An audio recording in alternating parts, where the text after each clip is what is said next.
Bava Metziah Daf. We're going to begin by the Mishnah on daf Omer Aleph. So the Mishnah, Omer L'Shtayim, if a person said to two people, Gazalti lechem mikem, mana v'nidea izem mikem. I stole from you 100 dinners, but I did not know from which of you I took the money. Oi, or Aviv shalechem mikem hifkid li mana v'nidea izu. Or a person says, your father, one of your fathers deposited 100 dinners with me, but I don't know the father which of you he is.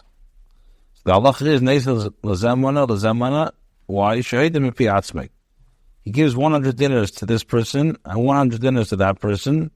This is because since there's no way to determine which of them is entitled to the money, and he admitted his obligation at his own initiative, so therefore he has to pay both of them. Right in the Mishnah, in the case of two people who deposited money with one person, this one deposited 100 dinners, and that one deposited 200 dinners. And they come now to collect the money, they want to collect the deposit. So each guy says, each guy said, I was the one who deposited 200 dinners. So the halacha is, and he doesn't know. So he gives each one 100, and the other 100 he basically puts in escrow until Mashiach will come. Rabbi S says, if so, if you're going to do this and putting 100 in escrow, so what did the liar, the swindler, what did he lose? He lost nothing by claiming that 100 dinners that belong to the other. And he has no incentive to admit to them. So the Mishnah says, according to Rabbi S, he has to, everything is basically put into escrow, and the fraud, as his fraud will cause him to lose even the 100 dinners that he deposited, and perhaps he'll be discouraged from making a fraudulent claim. Continues the Mishnah, and likewise, two people deposited 2 kelim. Echad yafa mana, echad yafa elazuz. 100, one worth 100 dinners, and one worth 1,000 dinners. Zaymer yafa shali, v'zaymer yafa shali. This one says the expensive keli is mine, and that one says the expensive keli is mine. So the halacha is neisen is hakotan lecha mehen. He gives a small keli to one of them. And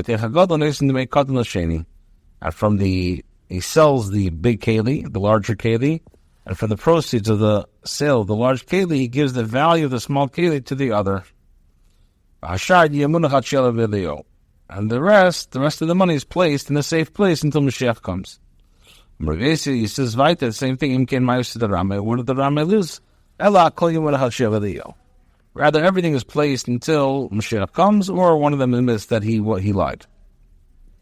Now, for the Mishnah says, what comes out from the Mishnah, from the fact that the Mishnah teaches that if the shamer does not know whom he robbed, he gives 100 dinners to this one and 100 dinners to that one. So the Gemara says, so apparently what comes out, that when you have a suffix, you have an uncertainty, we take out the property and return it to those claiming. And we don't say, you don't say establish the money in the possession of its owners. In this case, the shamer is currently the owner of the money, but the money is not left in his possession.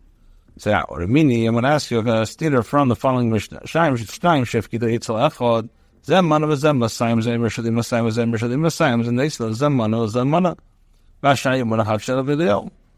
just had this Mishnah. Two people deposited by one person, each one claims that the 200 is his. So the halacha is he gives 100 to each, and the rest is Murachat Shem Le'il. So Amrulay, the Chacham said, so it's a stira. So Amrulay, the Chacham said to the one who raised their stira, Pikodan Agazal Karamis, you're asking a contradiction between the halacha in the case of the deposit, the halacha stated in the robbery.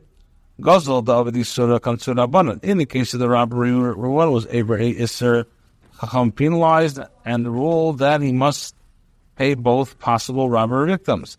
Because in the Avadi Surah, in regards to the case of the deposit, where he did not transgress the Isser, like Kansura Abanat, the Chacham did not penalize him. They asked the Shaila, they asked the contradiction between the case of the deposit and the halacha stated in the case of the deposit, and also they asked the Shaila between the halacha that states in the case of the robbery and the halacha in the case of the robbery. Why? In the Reisha it said, your father deposited, one of your fathers deposited by me a money of any day, Ezu Nesan Lazem, any day Ezu, so Nesan Lazemano Zamana, or Emilio, Shtaim Shefkido. And then the Gemara says, it raises a question from the continuation in the case of the one who deposited money to one person, we say that's Munach Hashem Liyom. So Rabbi says like this. In the first case of the Mishnah, in the case where the shaman receives money from the father of one of the person, so he becomes like the one whom they deposited money into two separate bundles. They made that, as the shaman should have been careful with regards to who gave him the money. So the fact is that his failure, this was a pshi on his part, and therefore he pays the sum to both people who are claiming. In the case of the Mishnah, where he receives money from two people, he becomes like one of whom they deposited sums of money in one bundle. The level of the Meidak, he has no expectation that he should have been discerning which one's what. It's like a case where they both deposited their money together at one time, and the Shemer says to them, he says, you yourself were not suspicious of each other and left it in one bundle. Should I be suspicious? Therefore, he's required to pay only the sum that they can prove that's theirs. Now, Rami Gazal, and they raise the shaila between the halacha in regards to robbery and robbery. Says over here, as we said, but they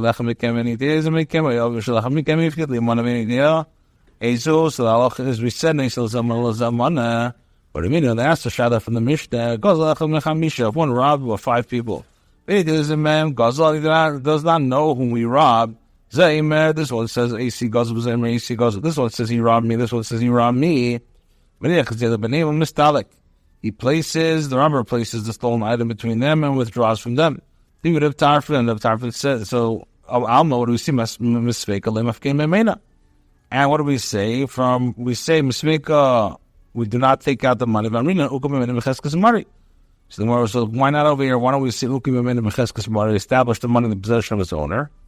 So I asked him, and from where does it know that the Mishnah here, it's in accordance with the opinion of Rabbi Tarfon? Perhaps the Mishnah is in accordance with the opinion of Rabbi Kiva. Holds that a robber must pay each of the 5 possible claims, and there's no contradiction at all. The Maraj says that he made it of Tarfon, but he was standing without the Lechem any day. He became Shanais. It's known that the Mishnah here is in accordance with the opinion of Tarfon. As a Tom in the Brisa considering the halacha, Tom in the Mishnah in Mesechta Bava Metziah, Tarfon agrees that in the case of the robber, it says to 2 people, I robbed one of you at 100 dinnars, but I did not know which of you it was. He gives 100 dinnars to this person, 100 dinners to that person, as he was already admitted his obligation on his own. So the state between these 2 statements, it was Tarfon. Answer is Hassam the Katavi Li. There in the Mishnah where one robbed one of the 5 people, it's referred to a case where the guy demands payment from him. He's required to pay him only 100 dinners, as Meciah Daf. Here, in the case of the Mishnah, the Tarfon, the Brisa is referring to a case where the robber comes to fulfill his obligation, the Shemayim. It's only by returning the money to the person he robbed can he be mechaber for his avera. Therefore, he goes beyond the halachic requirement and pays both claimants. The economic, the Gemara says, the Tani Shahidim admitted on his own, Rosh Shramina. Our Mar, we learned the Hassam, the Katavili, Allah Matain. There, it's referred to a case where the guy demanded payment from him. So the Gemara says, the one of Allah Matain, and the other person, the Gana, what does he claim in response? He keeps quiet. The Master Amar, the Master says, Allah Tzeveach, the one screams, it says to each of the claimants, I do not recognize you, and I find no basis for your claim. Andam Allah Tzeveach, the Gemara says, the one who says that the other screams holds that he needs to not return the money to each of them. If he's screaming that he does not accept the claim, Aboshtika, the case of silence, this is a case of admission. Mandam Allah Shesek, and the one who says that the other is silent, Shtika Dankalav Kedo. The silence here is not like the Hidah. Matchamalei, as the rabbi could say to him, I Shtika the whole Chad B'chad. the fact that I was silent to each and every one of the claimants is because I said perhaps it is he. This is he. The robber victim, but I did not admit that I owe money to more than one person. The robber places a stolen item between them and withdraws from them. All of them take it and go, possibly resulting in the robber victim losing his property.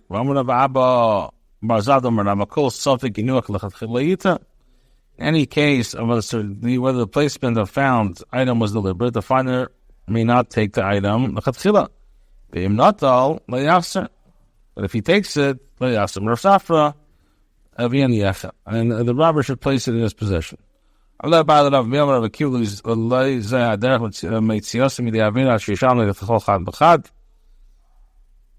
in disputing with Tarfon's opinion with regards to one who robbed the money from one of five people, did Rabbi Akiva say it's not the way that from the transgression till he pays the value of the stolen item to each of the other persons of five? But when asked the question, a house collapsed on a person and his mother, and it's unclear which of them died first. The sons Yerushin say, the mother died first. Her property was inherited by his son, who then died, and therefore the Yerushin of the sons inherited the property. No, the son died first. So the halacha is they still agree that they divide it. I agree in the case that the property retains its previous ownership status. So apparently Rabbi Akiva himself holds that the property is not removed from one's possession in case of uncertainty.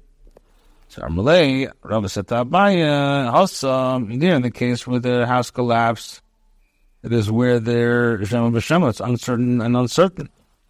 And neither party knows what transpired.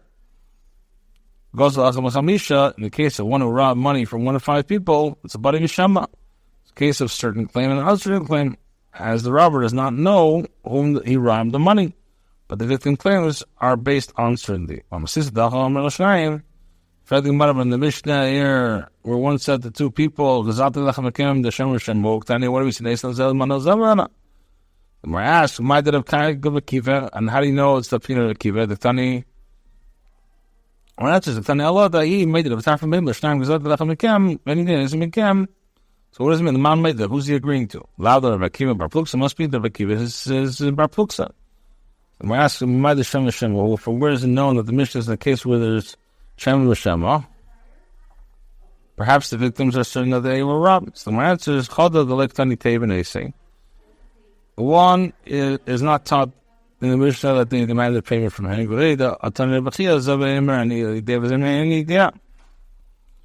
So the word resolves the contradiction and says how we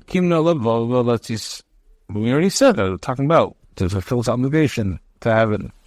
Therefore the robber gives 100 dinars to each, although he has no legal obligation to do so, as they made certain claims. As he says, does he hold that when there's two separate bundles, the shemer should have been discerning with regards to the identity of one giving a deposit? Everyone agrees in the case of two people who deposited animals with a shepherd, that if each claim that he deposited includes a greater number of animals, and the other, the shepherd places the animal amongst them and leaves. So he said, it's referred to the case, the shepherd deposited animals in the shepherd's flock without his knowledge. Certainly there is no expectation that the shepherd will discern how many animals belong to each other. The thing, the Mishnah says,